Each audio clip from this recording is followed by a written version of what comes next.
I've spent 15 years of my life talking to different women, different parts of the country about Shah Rukh Khan. Which Khan you love can often tell her as a straight single woman. If you're a Shah Rukh Khan fan, likelihood is you're somewhat progressive. If you're a Salman Khan fan, you're probably bad news. And if you're an Aamir Khan fan, you're probably a bearded liberal who likes his own voice too much. ഈ മഹാരാജ്യത്തിലെ ഒരു ചെറിയ വിഭാഗം ജനങ്ങൾ മാത്രം സംസാരിക്കുന്നതാണ് എൻ്റെ ഭാഷ. പക്ഷേ ഞങ്ങളുടെ ഭാഷ സജീവമാണ്, ചലനാത്മകമാണ്.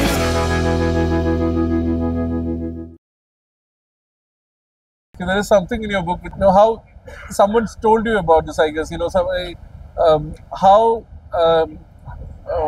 what will be the fans of each actor will be like. How they were Khandam tells us about your patriarchy-dom. Please tell us that, Sure. So I've spent 15 years of my life talking to different women, different parts of the country about Shah Rukh Khan and about other actors that they might love.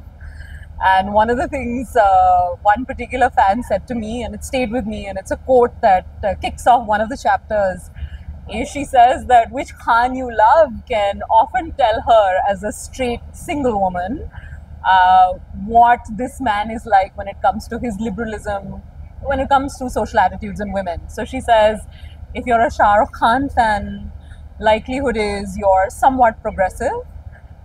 If you're a Salman Khan fan, you're probably bad news.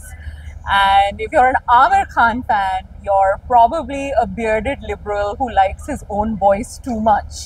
And she says her test rarely fails. And what's fascinating is, after I heard that, I used this particular test in my own life and in the lives of various other women I know.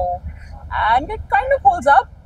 It statistically holds true. Yeah, the thing is, it catches a sentiment like nothing else. It's something that we all can relate to, but we were not able to put it that way. And when someone does that, we're so happy that, we get that. Yeah. But as a person who researches about, where do you think that sentiment comes from?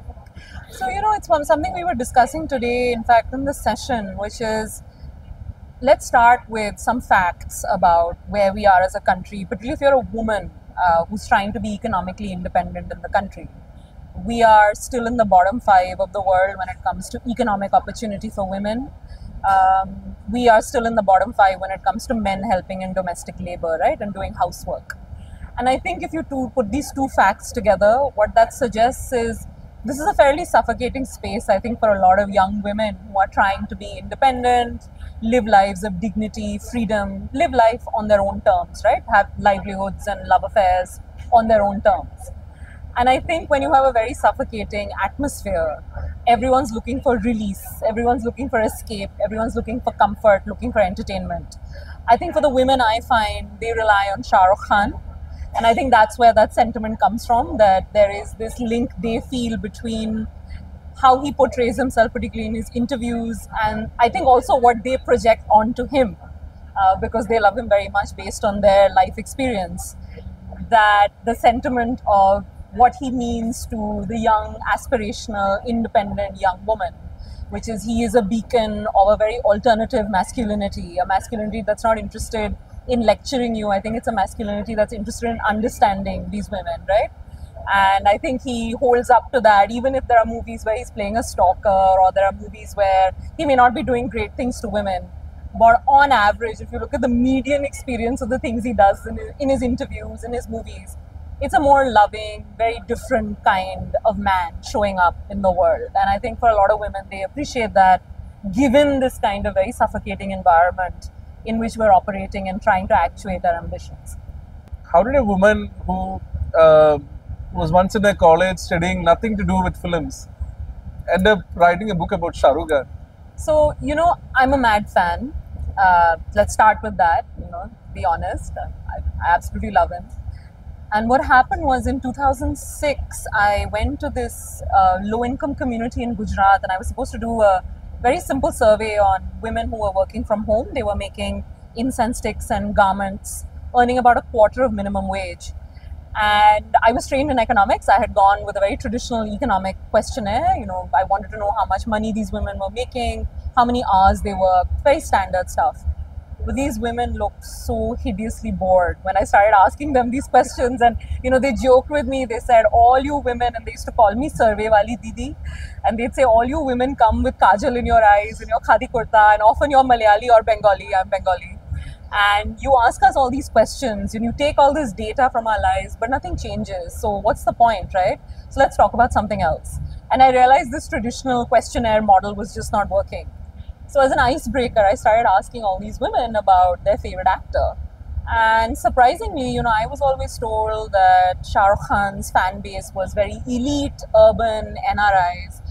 But turned out even in some of our most precarious economic spaces, he has these giant female fans. And when I started to ask these women about why they loved him or why they liked watching him, what was amazing was that the tone and texture of the conversations just opened up. They were much happier. And I think this is true for you or me or for anyone, right? We much rather talk about what gives us pleasure and happiness than talk about, things that are extractive and make us sad, So I think I wanted to approach these women's lives from the lens of pleasure, not the lens of poverty and only what's happening to them in the vulnerabilities in their lives. I wanted them to be able to talk about what gives them happiness and joy as well. And I realized that this was a very beautiful way to enter into people's lives and learn more about them. And then when I started to listen even more, I realized actually none of these women were talking about a celebrity.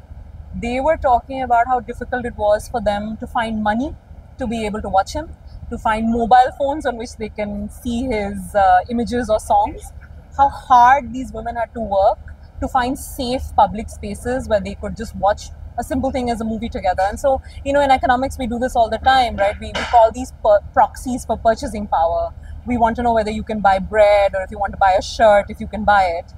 I decided to ask people about their economic purchasing power by asking them, can you watch your favorite actor? Do you have the money? Do you have the free time?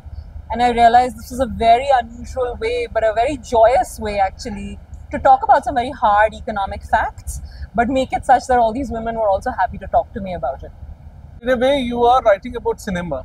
You've picked up movie stuff and you're writing about cinema. We used to have this long tradition of writing about cinema using proxy indicators. Like, what does songs mean to us? What does this fantasy mean to us? Why do we have these weird things in our movies? Seeing is believing, for example, those kind of books. Were you also someone who wanted that kind of writing about movies? So I have to be very honest. I am not a film studies or cinema studies person at all, and whatever I was able to reflect on sort of that kind of writing comes from interviews I did for the book. So wonderful film scholars and film critics have been interviewed for the book. People like Anupama Chopra, Mayank Shekhar, I interviewed them. They were so generous with their time. They shared what they thought of, Mr. Khan's icon, and I really benefited from that. And then I was able to use some of what they taught me then in my everyday conversations with these women. I must say that I wasn't so much interested in telling a story about analyzing Mr. Khan. I'm too big a fan. I love him too much. I don't think I can do this dispassionately. I also think recently he won this award for Indian of the Year, and he said something funny. He said there's really not that much difference between idiots and analysts, and so I don't want to be an idiot. And I decided I don't think I can analyze him. What I can do as an economist who studies gender and labor and women and feminism is analyze how women approach fandom and what Shah Rukh Khan tells us about women's lives. On that note, I mean, movies are perfect for analyzing this. It's a mass consumption thing. No matter what the gender, caste or whatever it is, it's like a common unifying umbrella. So, you, as an economist, what would you like to do next analyzing movies? I may have used the word analyzing, but what do you want to look through the prism of movies, something that says about society in India? So, now my next book is on middle-aged men. I'm following the lives of men in their 40s, 50s and 60s. And what I will do at some point, right now I'm still in the middle of just, setting up my research framework, identifying initial respondents. It's going to be called The Tyranny of the Indian Uncle. And but what I will do perhaps in cinema is I'm very curious about how middle-aged masculinity is represented in cinema, because there are lots of men, be it villains, heroes, nice guys, lots of middle-aged men, right, behind the scenes and on screen. And so maybe I would like to do that a bit more. But maybe not by you, but by other economists. What would you like economists to go and search for in movies? You know, I think one of the things that I did in the book, which I hope more people do in a more rigorous and broader way, is I used, the toolkit of economics, which is, measurement, robust measurement. I measured how much women speak in Shah Rukh Khan's films in terms of dialogue time, the amount of screen time they're given. I would love to see that kind of work happen for caste-based representation, for different types of regional representation as well. I was only able to do this for a short set of films, and it's very difficult to do. But it would be really fascinating, I think, one, for economists to just take the simple tools of measurement to the movies, right? To actually figure out how much are people speaking, how much screen time do we give people, because you realize actually it's quite imbalanced, right? So that's one. I think the other thing that I would love to see economists start to do is how are we projecting jobs and career growth when it comes to men, women, across spectrums in our movies? Are we still talking about labor, right, in our movies? And if we are, how are we showing that labor? I think we used to study things like that in the past. It'd be nice if that came back as well. The craft of your book, it's nothing like academic work. Yes. And the fact that you started with that quote of that woman, you didn't put it buried it somewhere inside, Yeah. You didn't put it in the footnote or anything. Yeah. You have given a lot of thought into the craft. It's clearly visible from the book. How to write like you? It took 15 years. So I think to write a book like this, I mean, good, bad, whatever works, whatever doesn't work, it takes 15 years of time. I had 9 redrafts of this book. My agent, who is very much my PhD guide for the book, her name's Shruti Devi, we kept going back and forth. It takes me a lot of time to settle on a sentence. So I think patience, giving yourself time, that's very important. Giving the research time as well. Maybe you don't need to do 15 years, but I always say, and I said this today in the session, anything short of 10 years is not good, at least for me in nonfiction. So I think give it time. And I think the other part is be open and not conscious about criticism. So if something is not working, have a few people that you rely on. And if they're telling you that something's not working, listen to it. Don't get defensive. Listen to it. And the third, I think most important, I remember initially when I was writing this book, I thought I would write it exactly in the style of that very boring, typical economics textbook, right? Which would be like some stuffy uncle giving lectures to young people or to policymakers. And I realized I didn't want to write in that voice. I wanted to write in my own voice. And I think having confidence to believe that you can write in your own voice and it will be okay, I think that requires some time, but you have to trust yourself. So I think patience, trust yourself, and don't be defensive about criticism. I think those three Just things. out of curiosity, one follow-up. Sure. This thing that you said about it's hard for you to land on a sentence. Yeah. Please give us an example. So for example, the first line, my life has always been heteronormative hell. I think there are 8 permutations of that line. Heteronormative hell was my life.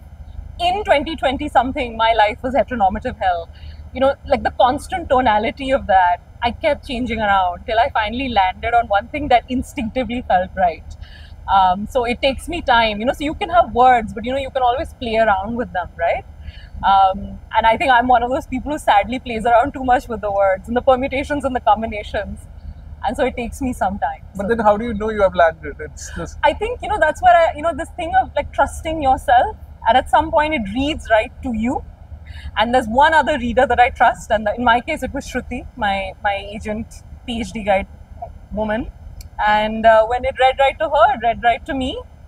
We said, So that's when the you know, line. you know. Yeah, when you know, you know. Yeah.